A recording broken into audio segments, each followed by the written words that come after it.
Good morning, everyone. It is Wednesday, November 8th, 2023. My name is Sam Shalhoub, and it's time for your daily dispatch. Today's dispatch brought to you by MyPillow.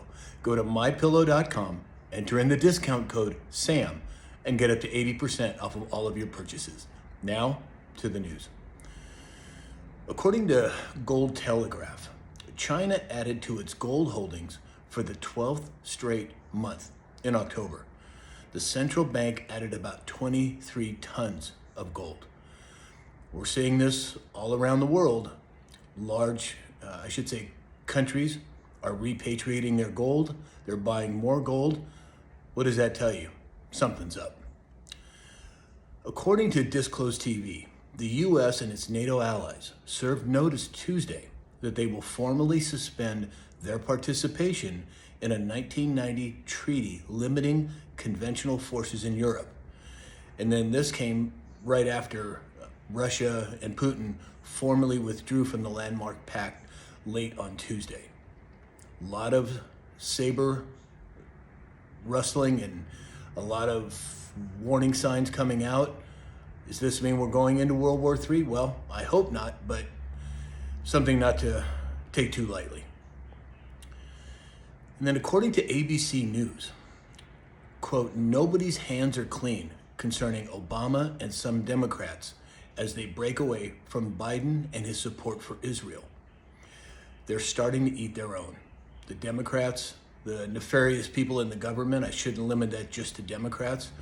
There's plenty of rhinos out there doing the same thing, but they're starting to eat their own, which is a sign, in my opinion, of good things happening for us. Yesterday, according to Disclosed TV, police arrested a man armed with an AR-15 near the Capitol.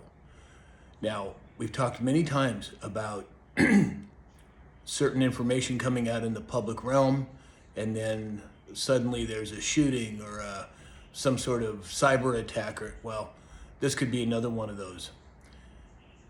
And then according to Police Frequency, there was a train derailment in Hiawatha, Kansas yesterday. Now, I couldn't get any other details on it. It doesn't look like there was any toxic substances that were spilled, but again, I'll have to keep an eye on it and let you know how it works out.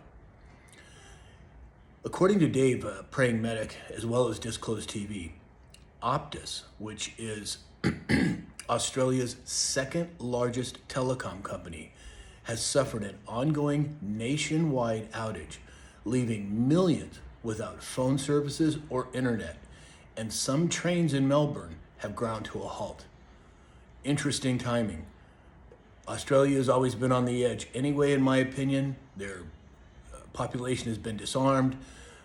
Anything could happen there, but millions of people as a blackout? Interesting. And then this next story, I had a viewer reach out to me and tipped me off to a statement that Chuck Callesto on Twitter had put out on his Twitter account. And then I did some other research and found out that Fox as well has this same story. Now, I've not been able to corroborate this. I don't know for sure that this is true, but there's two sources that I think would make it at least worth paying attention to.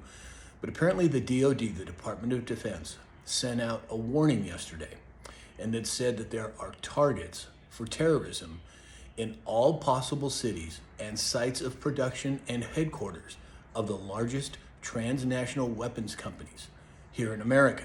Now, again, I haven't been able to verify this, but as I said, I was tipped off by a viewer, and thank you to you, viewer. You know who you are. And Chuck Callesto is reporting on it, and so is Fox. So at the very least, I would keep my eyes open, and as I've said many times, head on a swivel, because we just don't know how it's going to play out. Which brings me to the next story, which is the Oversight Committee is going to subpoena the people who bought Hunter Biden's artwork. Okay, this guy has never painted in his life, and all of a sudden his paintings are going for $500,000. Come on. We all know what that's about. But again, man with an AR-15 near the Capitol, we've got this DoD warning coming out. It could mean that something's coming. But again, I don't say that to fear, to instill fear, but I say it to merely be aware of your surroundings. So that's all we have for today in the news. But I wanted to relate. I saw this one post and it really spoke volumes to me, and I wanted to share it with you. And it's very simple, it's very short. It says, not all storms come to disrupt your life. Some come to clear your path. And I think there's a lot of wisdom in that. I think it's time for us to all continue to count our blessings. I mean, everything that we have, from good health, food to eat, roofs over our heads. And I think there's some wisdom in this, that storms can come to clear our path. So that's all we have for today. Please go to my store, that's mystore.com, enter in the discount code SAM, and get up to 80% off of all of your purchases. Please like, share, follow, and subscribe. And as you know, you can find me on Rumble. That's rumble.com/Sam Shalhoub. And in the meantime, I hope you have a great day, and we'll talk again soon.